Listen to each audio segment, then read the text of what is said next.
The chandelier light above the dining table glared like a spotlight. Every fork clink, every fake laugh cut sharper than a knife. My parents sat at the head of the table, my siblings lined neatly beside them. The seats were full, except for one, mine. I stood in the doorway, holding a plate of food I'd cooked, waiting for an invitation that never came. My mother's voice rang out, sweet, but edged with ice. "You're not ready to sit with the family yet." Maybe next year, a few chuckles scattered across the table. My father didn't even look up from carving the roast. My siblings smirked, whispering behind their glasses. I felt the sting burn my chest, but I forced my face still.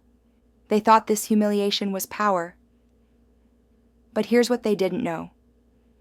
While they feasted on comfort and tradition, I was preparing something they couldn't touch. Something worth more than their approval, more than their control.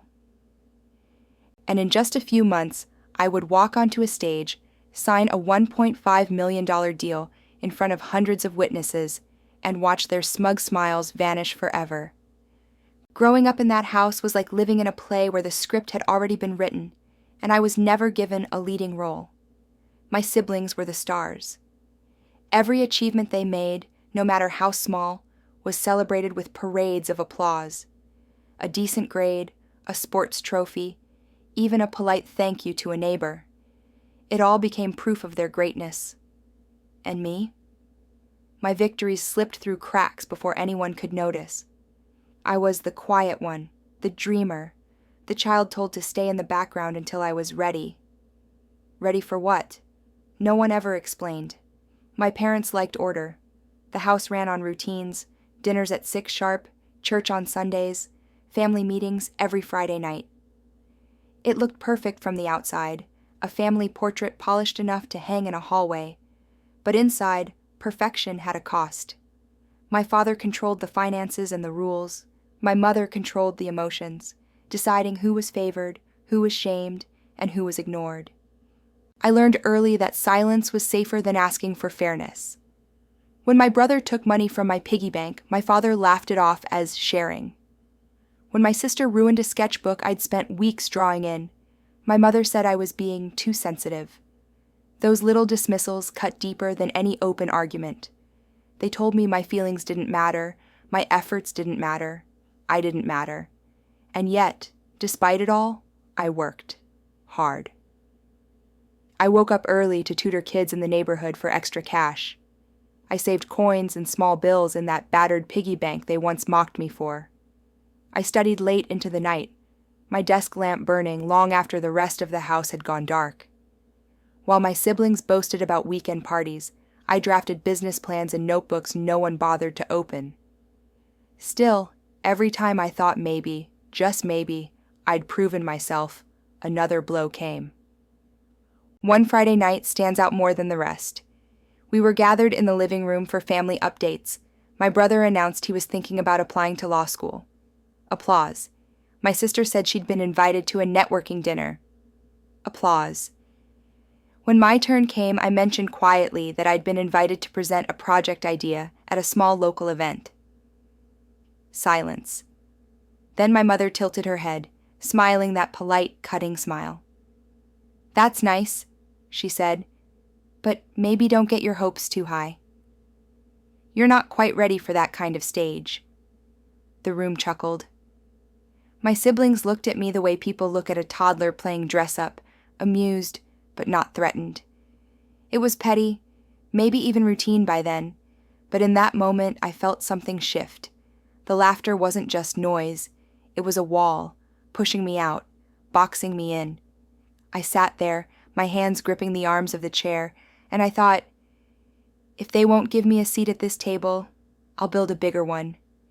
That was the sting that became my spark. Because what my parents didn't understand was this. They were training me, without even realizing it. Every insult was fuel. Every dismissal was a reminder that if I wanted respect, I couldn't wait for it to be handed down like an old coat. I would have to take it, forge it, and prove that I was more than their not-ready child. And I wasn't alone, not entirely. That old piggy bank they laughed at? I kept it hidden under my bed, heavy with years of saving. It wasn't much, but it was mine. And one day it would mean more than any applause. The family thought they were keeping me small, holding me back. What they didn't see was the storm gathering just behind my silence. The older I got, the more creative my family became in reminding me of my place. It started small. Comments about how I dressed, too plain. Jokes about how I ate. Always hungry, aren't you? My siblings would exchange smirks, little signals passed across the dinner table like coded messages. You don't belong here. Not yet. Maybe never. But pettiness grew into something sharper. When relatives came to visit, my parents paraded my siblings in front of them like prized possessions. I was left to refill glasses, serve food, or clear plates. You're good at helping, my mother would say, patting my shoulder as if I were the hired help instead of their child. One evening, I overheard my father on the phone with a cousin. His voice was steady, confident. "Don't worry about my name," he said. "That one's not ready to stand on their own. Always dreaming, never doing. We keep them grounded." The words hit me harder than any slap. I stood frozen in the hallway, my fingers pressed against the wallpaper, breathing in the dust and silence, wondering if that's truly how they saw me. An unfinished project, a weak link they had to control, and control was their weapon of choice. If I wanted to buy something with my own savings, I was lectured about being irresponsible. If I tried to attend events outside the family circle, suddenly, family obligations appeared. Chores, errands, mandatory dinners. Every attempt I made to step forward, they found a way to shove me 2 steps back. I began to feel it physically. The heaviness in my chest when I woke up, the restless tossing at night, the way food lost its taste. My notebooks filled with plans I wasn't allowed to act on. I clenched my jaw so often my teeth ached. The house was suffocating.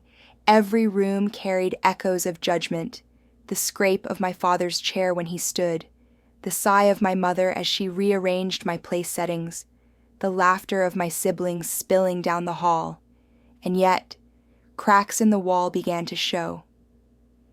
One night, I stayed late at the library, trying to escape the tension of home. I was hunched over a business textbook, sketching out an idea, when someone stopped at my table.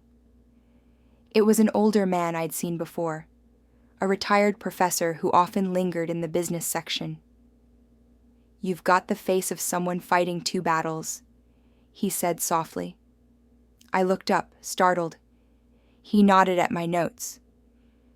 "One against the page, and one against the world." I didn't know what to say. I laughed it off, but he didn't leave. Instead, he sat across from me, scanning my scribbles. "You're building something," he said. "Don't stop. The world is full of people who will try to shrink you to fit their own fears. But you don't look like someone who was made small." That single sentence cracked something open in me. For the first time in years, I felt seen. When I walked home that night, the streetlights glowed brighter, the cold air sharper, like the world itself was whispering, "You're not alone." Of course, my family wasn't about to let go of their control so easily. The very next week, my mother announced during dinner, "We've decided your brother will manage the family savings account." It's safer that way, translation. They didn't trust me. They wanted the last thread of independence cut. I nodded, silent, but inside my hands burned. Because while they thought they were stripping me of power, what they didn't know was this. I'd already begun moving in secret. The professor had introduced me to someone, an investor willing to look at fresh ideas. And that was the first time I realized I didn't have to play by their rules anymore. By the time spring came, the family's grip on me had tightened into something unrelenting. Every move I made seemed to trigger another lecture, another punishment. One morning, I woke up to find my notebooks missing. The ones where I'd been sketching ideas, writing business outlines, and tracking my savings. Panic clawed at me. I searched everywhere, under the bed, in drawers, behind bookshelves. Finally, I found them in the living room, spread across the coffee table like evidence in a trial. My father stood over them, arms folded. My mother sat nearby, sipping her tea with that thin, satisfied smile. "So this is where your head has been," my father said. "Fantasy businesses, big dreams, while we handle reality." He closed the notebook with a heavy slap. "You're not ready for this. You need guidance. From now on, we'll be reviewing what you're working on. No more secrets." The humiliation was worse than anger. My siblings snickered from the staircase, their eyes gleaming like they'd just witnessed my sentencing. That week, my parents took it further. They called a family meeting and announced that I wasn't responsible enough to manage money. My father spoke as if delivering a decree. "We've decided. Any job you take, any payment you receive, it goes into the family fund first. You'll get an allowance, like everyone else did when they started out." I looked around the room. My brother smirked. My sister leaned back, smug, knowing this would keep me under their thumb. The walls seemed to close in, but what they didn't know was that I wasn't starting out. I was already moving. The retired professor from the library, his name was Mr. Harris, had seen my work. He'd introduced me to a small network of entrepreneurs, people who didn't laugh at my ideas. They asked questions, offered advice, even encouraged me to present at a local conference. So while my parents believed they were stripping me down, I was quietly building up. Still, their tactics escalated. At dinner one night, my mother leaned in, her voice deceptively soft. "Why don't you just let your siblings take care of things? You don't need to stress yourself. You're not ready for big responsibilities yet." The words dripped with condescension, but underneath them, I heard something else. Fear. Fear that I might outgrow the cage they had so carefully built. That night, I stared at my piggy bank, its paint chipped, its belly heavy with coins and folded bills. It wasn't just money anymore. It was proof. Proof that I could build something of my own, no matter how small. I made a decision. I withdrew what I'd saved and combined it with funds from tutoring and side work. I registered a small business name. Mr. Harris connected me with someone who'd been looking for fresh talent in the tech startup space. They asked if I'd like to present. The invitation terrified me, but it also thrilled me. This was the doorway I'd been searching for. When my parents found out, their fury was volcanic.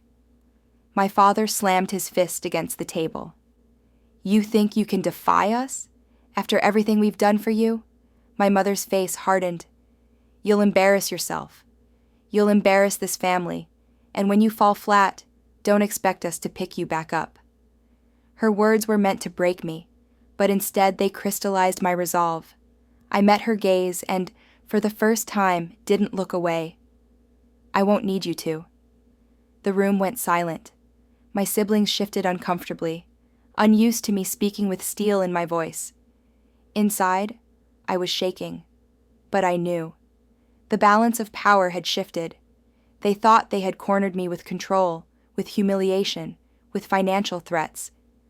But the truth was, I had already stepped beyond their reach. And as I walked upstairs to my room that night, I knew one thing for certain. The next time they tried to remind me I wasn't ready, I would prove them wrong. In front of an audience they couldn't silence. If I thought my defiance had ended things, I was wrong. It only lit the fuse. My parents moved quickly, almost like they had rehearsed it. My father called relatives one by one, warning them that I was being reckless. He used words like unstable, unrealistic, immature. He made it sound like I was throwing away my future chasing fantasies. At family gatherings, I could feel the shift. Cousins who once greeted me warmly now smiled with pity, their eyes darting toward my parents for approval. Aunts and uncles whispered when I walked past, their conversations snapping shut like traps. Even neighbors began dropping hints. "I heard you're trying something risky," Mrs. Dalton said, shaking her head as she trimmed roses across the fence. "Maybe listen to your parents. They only want the best for you." It was a smear campaign, one subtle enough to pass as concern, but brutal enough to make me feel the sting every time I stepped outside. Inside the house, things were worse. My brother started dropping little digs in conversation. "Don't waste your time listening to them," he'd tell friends on speakerphone. "They're always chasing some pipe dream." My sister chimed in at dinners. "Maybe you should practice failing now so it hurts less later." It was relentless, a steady drip of poison designed to rot me from the inside out. And I'll admit it, some nights it nearly worked. I lay awake staring at the ceiling, my mind heavy with doubt. My chest would tighten until I had to sit up just to breathe. Sometimes I wondered if maybe they were right. Maybe I wasn't enough. Maybe I was foolish to think I could break free. But every time I opened my notebooks, saw the diagrams, the outlines, the sparks of something bigger, I felt the fight return, and I wasn't fighting alone anymore. Mr. Harris became my quiet mentor. He encouraged me to document everything: ideas, receipts, contracts. "Truth is a sword," he said, "but only if you keep it sharp." Through him, I met more allies, a small group of entrepreneurs who saw potential in me. They weren't blinded by family narratives or favoritism. They looked at the work itself, and they told me something I had never heard before. "You're good at this." Piece by piece, I began to prepare like a soldier for war. I organized my savings. I saved every email, every note, every draft of my ideas. I learned to listen more and speak less, gathering information quietly while my family thought I was retreating.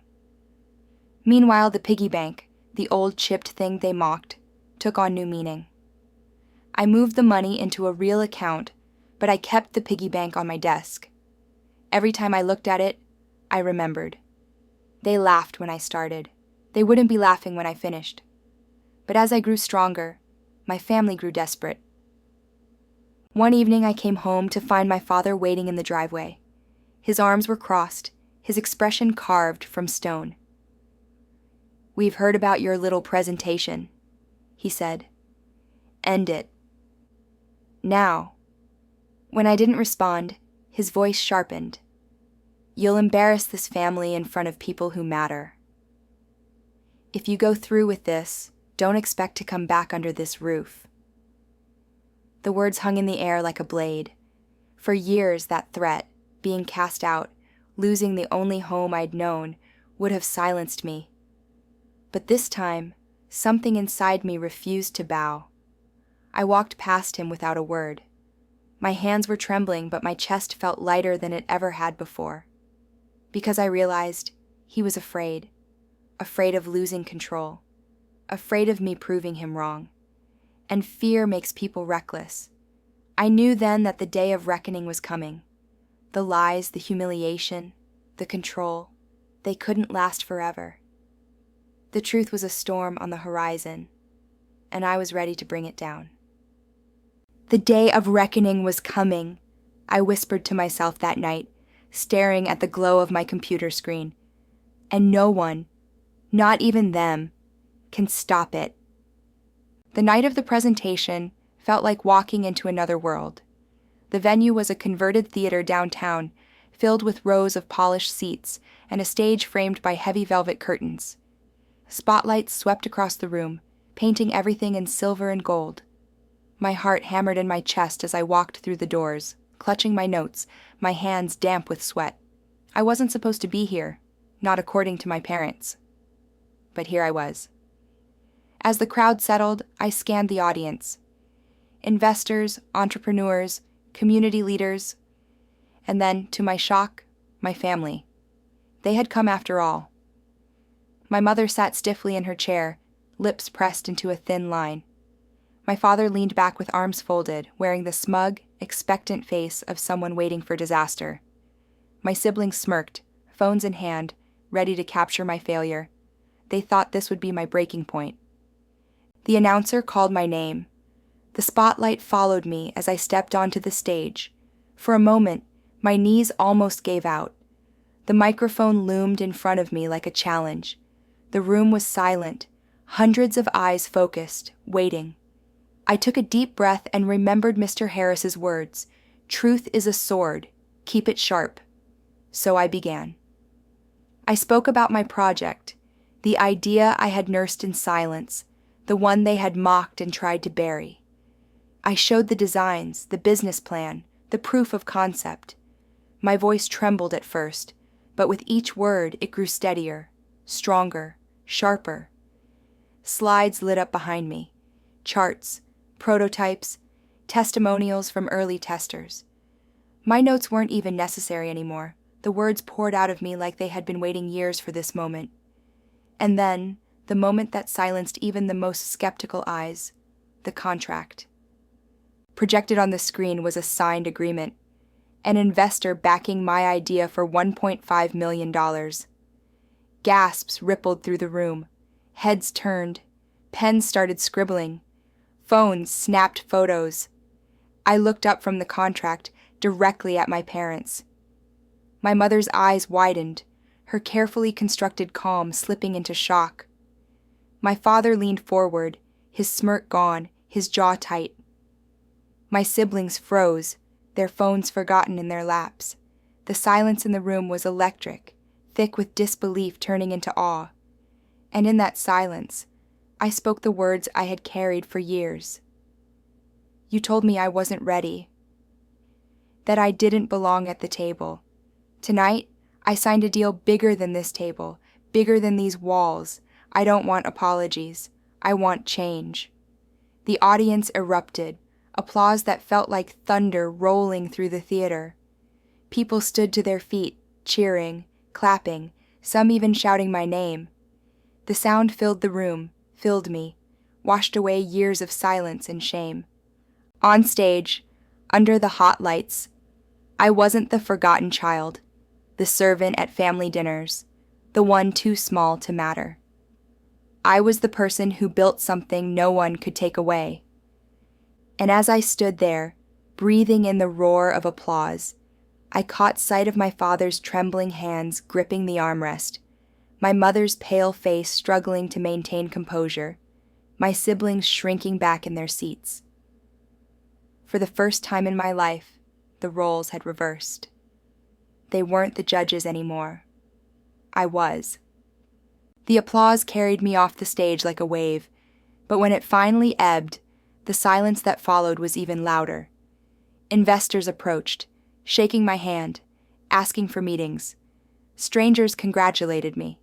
And yet, my eyes kept drifting back to one corner of the room, where my family sat frozen, like statues carved from disbelief. When I finally stepped down, my father stood. His face was a storm, pride warring with fury, authority cracking under weight it could no longer hold. My mother's eyes glistened, but not with joy, with panic. She knew the narrative she'd built was collapsing. My siblings avoided my gaze completely, their smirks gone, replaced with something I'd never seen before. Fear. They left the theater without a word. No congratulations, no handshake, not even a glance backward. Their silence told me everything. The empire of control had crumbled, and they had no script for this moment. In the days that followed, the fallout spread like wildfire.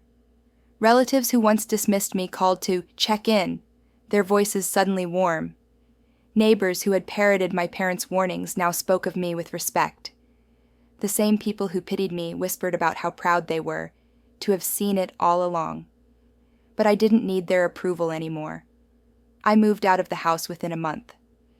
I rented my own apartment, small, but quiet, clean, and mine. No sighs of disappointment in the hallways, no chuckles at the dinner table. Just the hum of the refrigerator, the golden glow of a lamp, the steady rhythm of my own breathing. On my desk, I placed the old piggy bank. Its paint was chipped, its ear cracked, but inside, I didn't keep coins anymore.